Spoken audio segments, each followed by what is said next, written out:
Today, I'd like to have a brief chat with you all about the unique era we are living in and how we face our practice and our daily lives. I just want to share a few reflections with you. Don't think of this as a formal lecture. It's more of a personal reflection, something for you to sit with and contemplate. After you've had a chance to reflect, notice what arises in your own experience. Then we can interact, and you're welcome to raise some questions. What's been on my mind is this. As people living in the 21st century, we are actually facing many challenges. Society has become incredibly complex. Whether it's our inner world or the material world outside, everything is so deeply intertwined. This kind of phenomenon, in all of human history, it has almost never happened before. It seems that technology is more advanced than ever. Our gadgets, the way we communicate, everything is interconnected and accessible. It's all so convenient, more confused than ever, struggling with growing anxiety and inner unrest. At a time like this, whether you have faith or not, we all need to learn how to reflect. We can't just think that society isn't good or blame it on a bad economy, unstable politics, or the global situation. Constant complaining won't help. For humanity as a whole, this is indeed a very peculiar era. As some wise people in the past once said, this era is the best of times, and it's the worst of times. Why is it the best? Because if you want to get something done, whether for yourself or for the good of society, opportunities are greater than ever. Things are very accessible now, but it's also the worst, because whether it's education or the general state of things, they've lost a certain purity they once had. Life is no longer as simple or as joyful as it used to be. So people are losing their way. They are confused and feel insecure. So what I want to talk about today is for those of us with faith, but also for those with no faith at all. As long as you are a human being in this world, just as a human being, how do you face real life today? At a time like this, every one of us should pause and think, because as we all know, life may seem long, perhaps a few decades, and sure, a few decades is a significant time, but it's also very short. Those decades can vanish in a flash. Time moves so quickly, 10 years after another, passing in the blink of an eye. So, in a life like this, we all have to consider, how are we living? This is something that matters to all of us. In this day and age, what people are most concerned with is probably their lifestyle, their health, and their future. Everyone focuses on these things. Even those of us with faith have to consider these things too. So, let me first speak to the practitioners. Whether you are ordained or a layperson, we all need to learn how to face a changing world. Take our academy, for instance. In recent years, many Dharma friends have gradually left the academy. Since then, I've seen some doing quite well, perhaps because they don't carry much self-centeredness.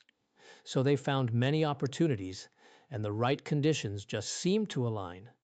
But others struggled because they were used to the purity up there, whether it was their social interactions or their simple lifestyle. After returning, they faced many issues. They ran into some difficulties.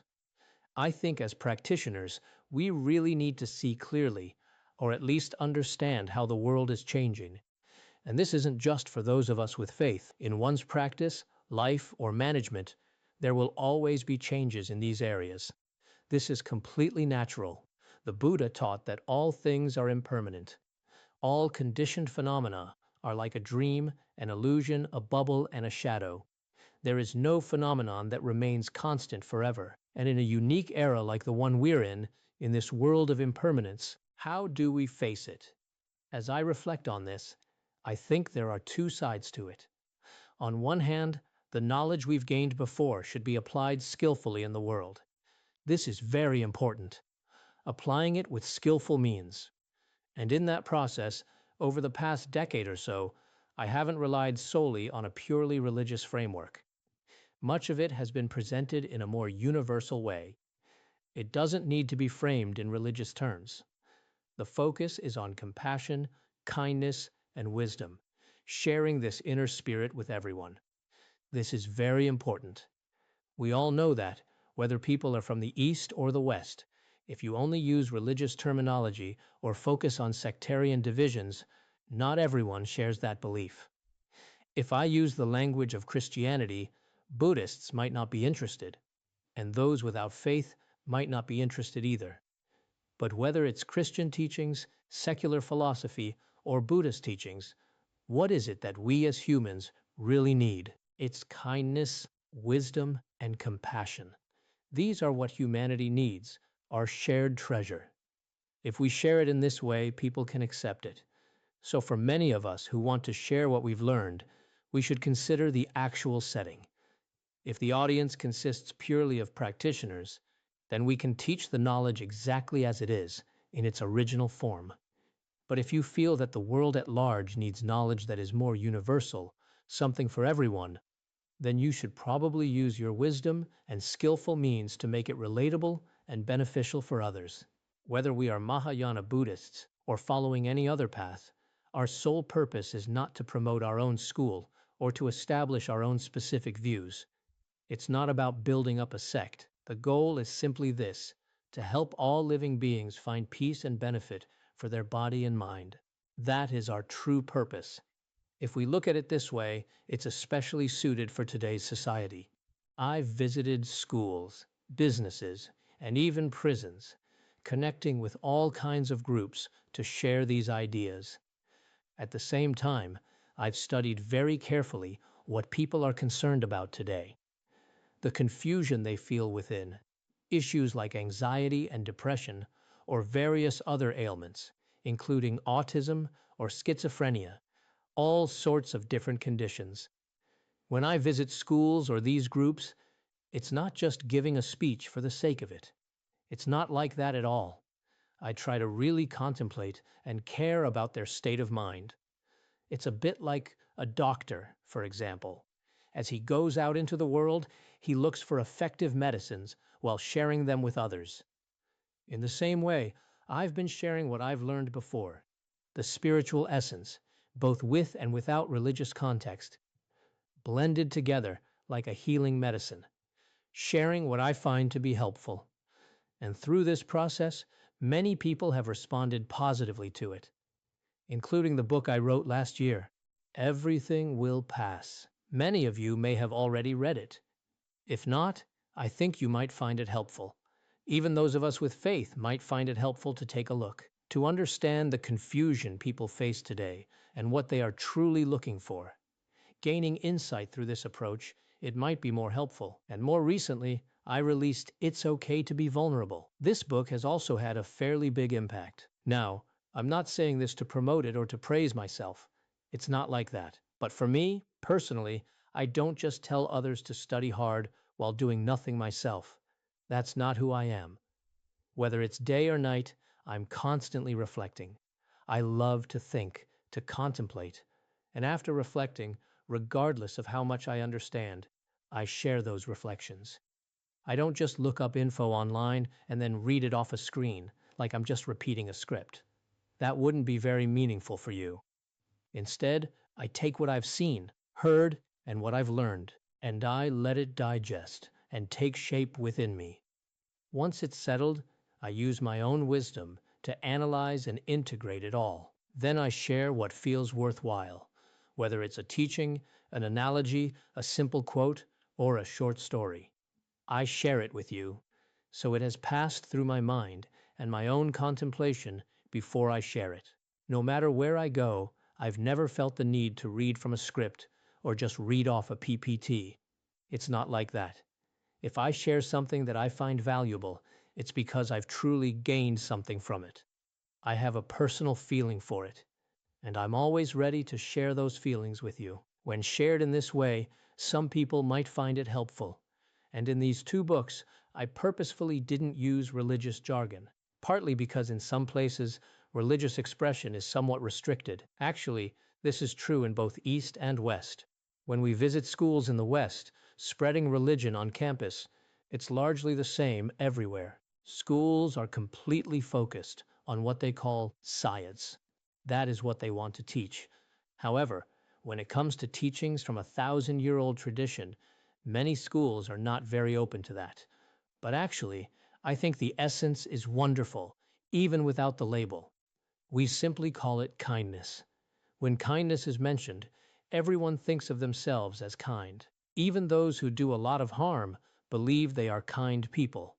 But kindness also needs clarity. What exactly is kindness? From a Buddhist perspective, it's someone who practices the 10 virtuous deeds or strictly avoids the 10 non-virtuous deeds. Physical actions like killing, stealing, or sexual misconduct.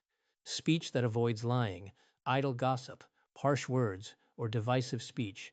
And in the mind, no malice, no wrong views, and no greed. If you can avoid these 10 non-virtues, then you can call yourself a kind person. From a Confucian point of view, do not do to others what you would not have them do to you. Things you wouldn't want to do, don't impose them on others. That is true kindness.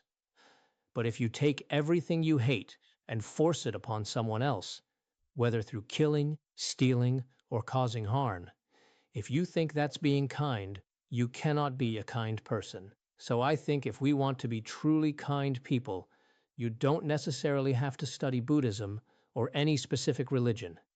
If you hold your actual conduct to such restraints and to such standards, to discipline and evaluate yourself while constantly using mindfulness to guard and observe yourself, then, in truth, you are a kind person. In this day and age, in my personal view, in this modern era, not everyone has to be a Buddhist or a Christian.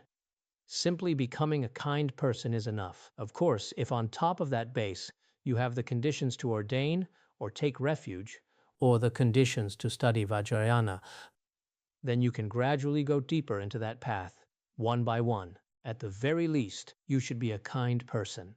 Live as a kind-hearted person based on the requirements of abandoning the 10 non-virtues.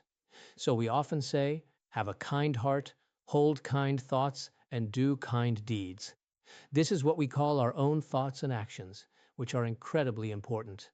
When our state of mind is consistently kind, if we remain in that state, then according to modern scientists, including physiologists and medical experts, they believe that having a kind heart and doing things to benefit others actually causes the neural systems in our brain, or the dopamine and hormones associated with love, to increase and flourish more and more. This has a profound effect on one's own health and happiness. In terms of one's life, by doing good and benefiting others, all happiness arises from altruism. This is exactly what the Bodhicharyavatara teaches. As an old saying goes, a family that accumulates virtue will have surplus joy. In a home where kindness is gathered, happiness or merit will surely follow. This is a natural law. So what we want to say here is that in this world, depending on each person's situation, we don't necessarily need to ask everyone to ordain or take refuge, or demand that everyone performs some high ritual. While living in this world, we must possess a certain wisdom. With this wisdom, whether in society, among ordinary people, or within ourselves, we should remain in a very good state. This is extremely important. Furthermore, in our future society, there will likely be many various changes. I saw some research stating that our entire world, whether in terms of economy, politics, culture, or education, many systems across all these aspects will undergo many changes in the future. For instance, if you have an older computer, once you replace many of its programs, the system itself is altered. Especially now, in this era of thriving AI, humanity's long-held concepts will likely soon give way to new forces, behaviors, and lifestyles. This is something we can already see unfolding in just these few decades. It's quite evident. If we think back 10 or 20 years, many people's ways of living have fundamentally changed by now. It is very likely that our current lifestyle will also change in the future. At a time like this, people of faith must also reflect. For example, in the past, within our education systems, this was true for Buddhists, including those in Tibet. Generally, monastics were literate, while lay people were not. As a result, an ordained person held very high prestige in society, because they were the intellectuals of that generation. This was the case in Han regions and many other places too. Since education was not universal back then, monastics were considered the highest group of intellectuals. But today, literacy is nearly universal. This is true all over the world. Nowadays, if monastics do not continue to learn, their level of education is essentially the same. Furthermore, according to the ancient Mahayana teachings of India, one must study the 10 sciences. This applies to monastics and Buddhists alike.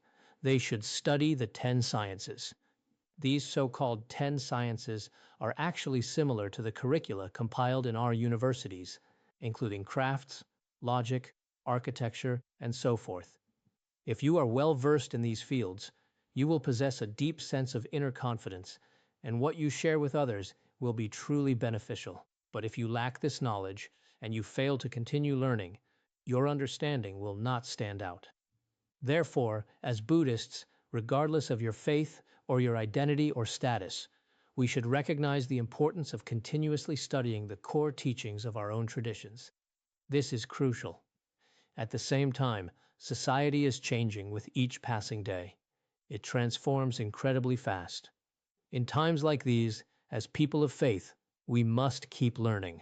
Even I am constantly learning. If you stop learning, you will truly be left behind by society and by the people around you. You will regress. It is true that our memory and mental sharpness naturally decline as we age, but regardless of this, we must make learning a lifelong habit. There are some people who have left the academy and continue to study relentlessly. This is wonderful, and it brings me great joy. But there are others who, once they leave the academy, think it is time to stop. In truth, our learning should not depend on our surroundings. Some study only while in school or at a Buddhist academy, or they study only in specific settings, but once they are free, they stop learning altogether. Such a state of mind is not healthy. Therefore, when it comes to acquiring knowledge, we must constantly enrich ourselves. Otherwise, as we navigate the world, we will find it difficult to master professional skills or worldly knowledge. And if you fail to master these things, you will find yourself lacking in wisdom. That is one aspect, the aspect of continuous learning. Another point, as you all know, is that the education system around the entire world is likely to undergo massive transformations. In the past, teachers would make students memorize texts and assign them essays and articles to write. But now, in this era of technology and AI, students no longer need to rely on rote memorization. Computers can store information faster than anyone, making all knowledge instantly accessible. And as for writing essays, it doesn't always require deep human thought anymore. In times like these, people everywhere are facing tremendous challenges. Many university professors are quite distressed, wondering how to handle this shift. In the past, they were seen as the most intelligent, but now, students skilled with AI tools can outperform their professors. And this isn't just a problem for the education system, even for us who study religion. When it comes to translating scriptures, or interpreting Buddhist texts, or explaining their profound meanings, will we also face similar disruptions? This is an issue worth considering for all of us. Upon reflection, while our educational methods will certainly face some disruption, the core teachings of Buddhism will remain completely unaffected. The 84,000 Dharma doors taught by the Buddha and the 3 turnings of the wheel of Dharma, these can truly withstand the test of history.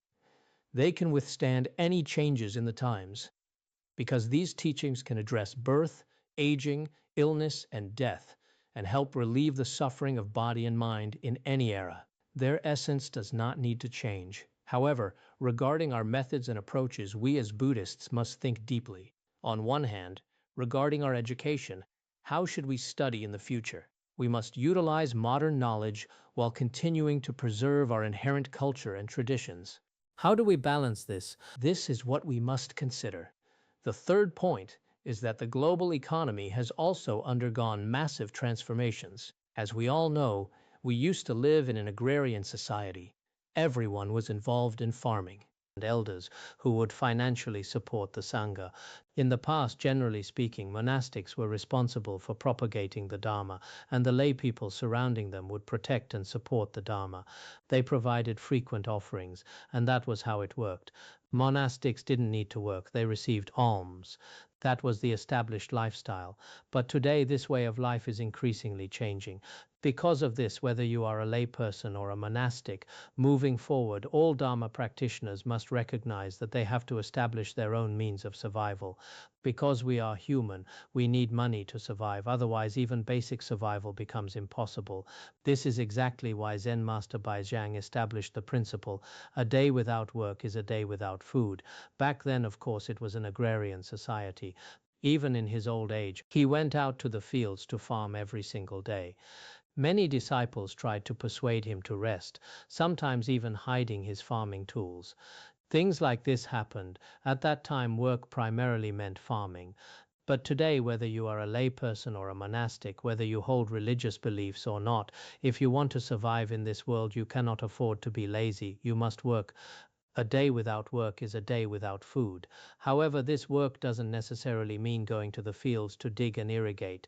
Not necessarily, but you must do something. Today, some work digitally, some work through volunteer service, some share knowledge and culture, some recite sutras and dedicate themselves to spiritual practice.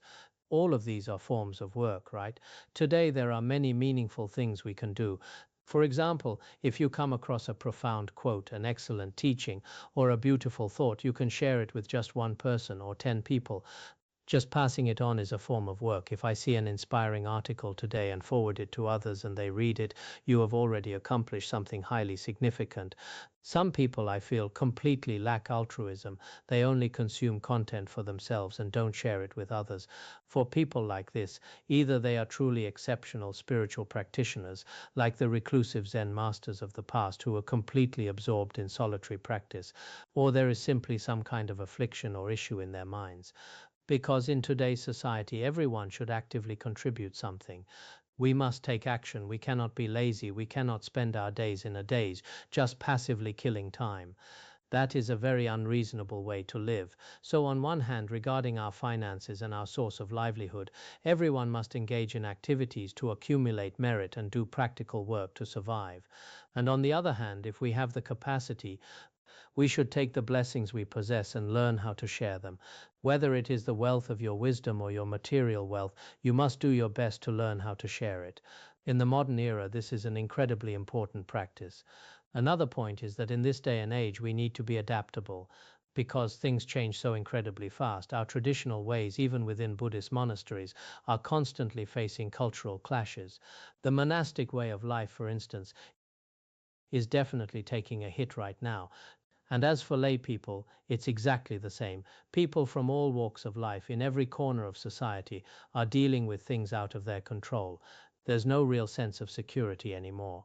Regarding this, in my 2 books, I actually drew upon a lot of different quotes from around the world, as well as my own personal experiences.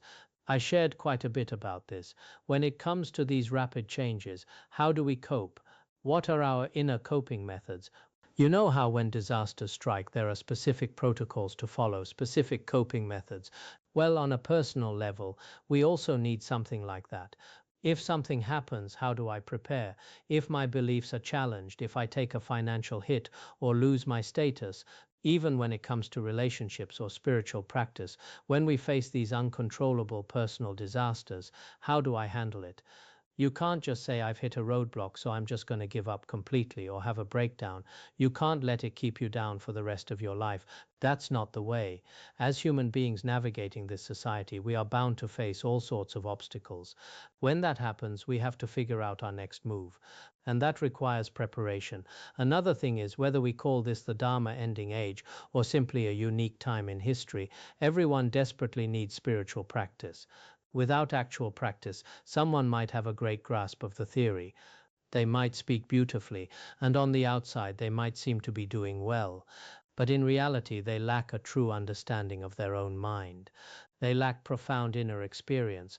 For example, the core of Buddhism is to cultivate within our own mind stream renunciation, bodhicitta, and non-dual wisdom. These 3 are the most crucial teachings. If you haven't tasted them at all and you never reflect or practice, just dwelling on theory and talking a good game, then your short life and all the things you do won't hold much meaning. Furthermore, because you lack actual practice and real-world application, your words won't carry much persuasive power. What you do will lack weight and blessing. That's why I believe that in these degenerate times, personal practice is incredibly important for everyone. And by practice, I don't mean that once you start, you instantly turn into a great Zen master or a highly accomplished monk, someone extraordinary or flying through the sky with unhindered supernatural powers. It's not like that. At the very least, we should take the profound teachings we have learned and actively contemplate them in our hearts. Take escaping cyclic existence, for instance. During this brief lifetime, I must at least give rise to a genuine revulsion for samsara. If I don't seriously reflect on this, then it's truly a huge pity. Recently, I've been looking at the Doha Kosha, also known as the Songs of Realization. I've been translating it constantly. My whole winter has been devoted to it, translating it over and over again. It's quite difficult, but the content is absolutely incredible. For example, it says that all phenomena are unborn, just like space itself. And this truth that everything is like space, if my guru hadn't pointed it out to me, I would never have been able to understand it. It was only through relying on my guru's pith instructions that I finally grasped it. Just this one phrase. It seems very simple on the surface. In our everyday language, it looks like four completely ordinary lines. You can see this kind of phrasing everywhere, especially in Zen recorded sayings or in the collected teachings of great masters. They are all over the place. But if you really sit down and think about it, we multitudes of sentient beings, all of us, are actually wandering endlessly through samsara day after day. But what is the root cause? It's because we don't recognize our own minds at all. If we could truly realize the nature of our mind, oh, then it wouldn't matter where we are in this world. Even if you were living in a prison or in hell itself, as long as you have an understanding of your space-like mind nature, you would see the whole world as ultimately unfindable, free from the four extremes and eight elaborations, and conventionally like a dream or an illusion. Therefore, absolutely nothing would be able to harm you or throw you off balance. We should aim to realize this kind of state. When you do, even if you look just like any ordinary person on the outside, the spiritual state you've attained will far surpass any worldly wealth, worldly happiness, or anything like that. So I think that as practitioners today, we increasingly need true realization. This realization, of course, is like what I just mentioned, states like the unborn Madhyamaka, or the clear light of Dzogchen, or the profound stillness of Mahamudra.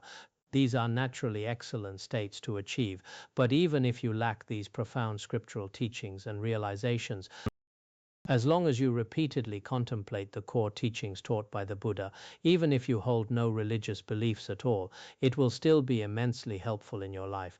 Why do so many people today really want to understand these teachings and practices? Their main goal is to find something that helps their daily lives and brings true meaning to their existence. And once they have derived great benefit in their own lives, they slowly begin to share it, bringing benefit to society. These things can easily be accomplished over time. So what I mainly want to share with everyone today is that our current era is changing rapidly, but remaining passive is not the solution. Endlessly complaining isn't the solution either. We should reflect deeply for ourselves and then make all the necessary preparations. At the same time, we should look at the genuine teachings found within Buddhism and see if we can put them into practice, even just a little. If every day, even for just a short half hour or 10 minutes, you engage in continuous practice, this ongoing spiritual cultivation will eventually lead you to gradually gain a renewed understanding of your own mind. Once you slowly become accustomed to this understanding, many situations in the world that others find incredibly daunting and challenging will be easily resolved by you. They will become easy to handle. Therefore, if you attain this kind of realization, whether you are among a crowd of people or in the academy, no matter who you interact with, you will live a deeply joyful life. But if we lack this inner state, then no matter what happens, even if you have wealth and status, even if you possess all the worldly riches and glory in abundance, lacking absolutely nothing, you still might not find true happiness. Therefore, I hope that from now on, as we navigate this world and share the genuine Dharma with others, we adopt an approach that practically engages with society.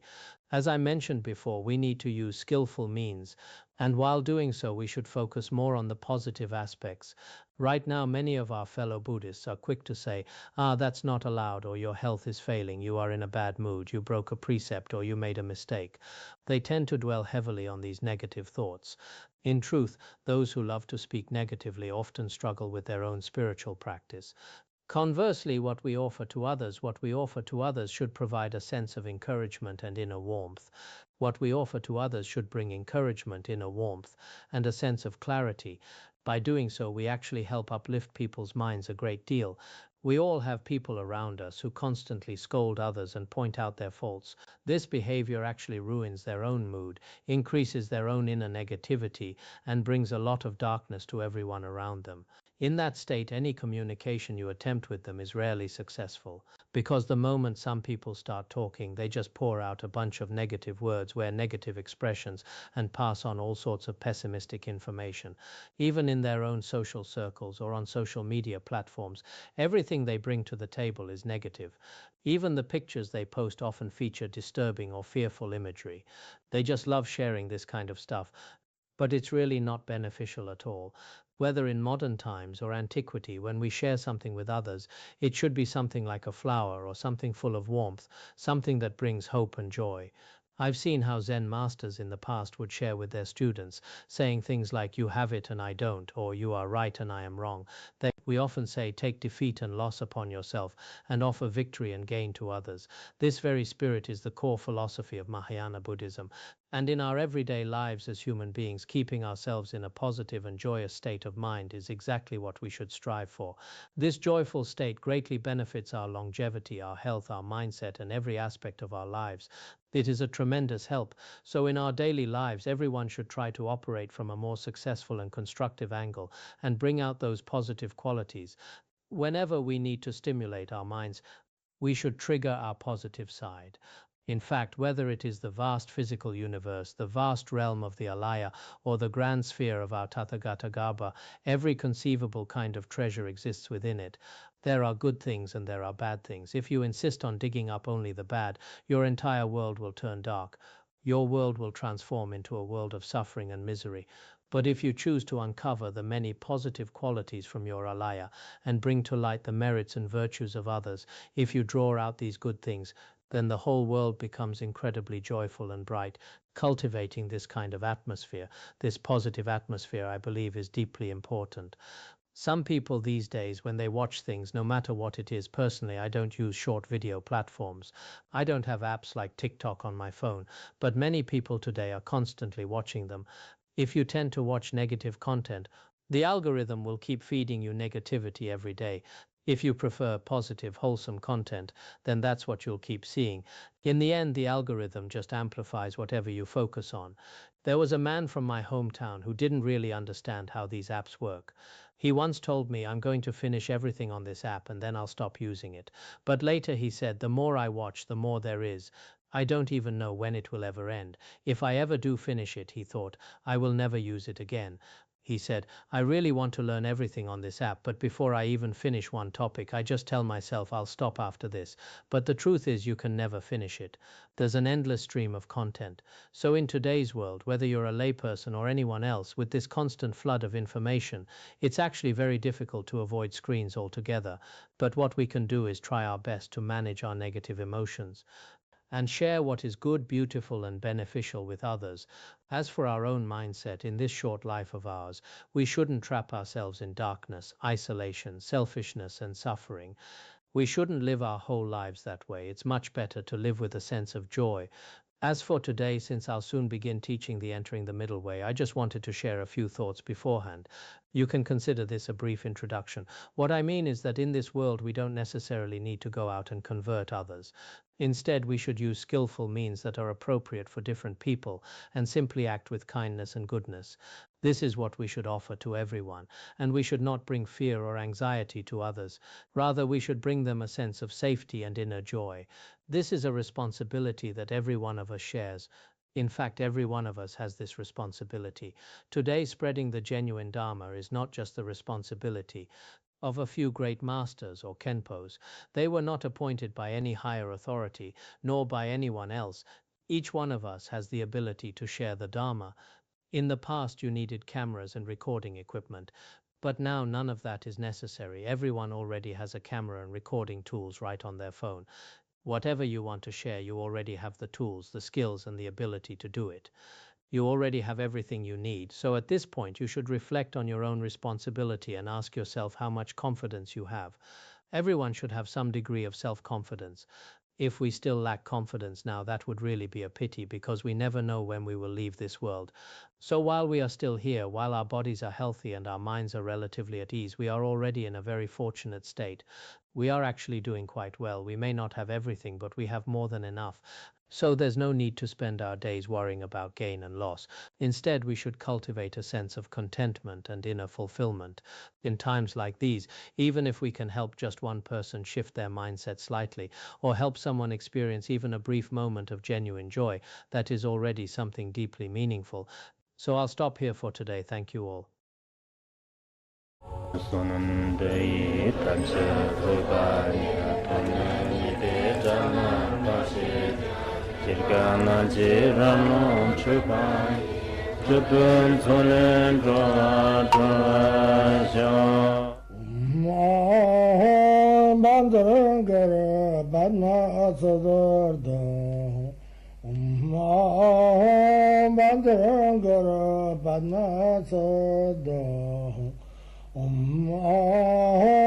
Bandara Banma Sadar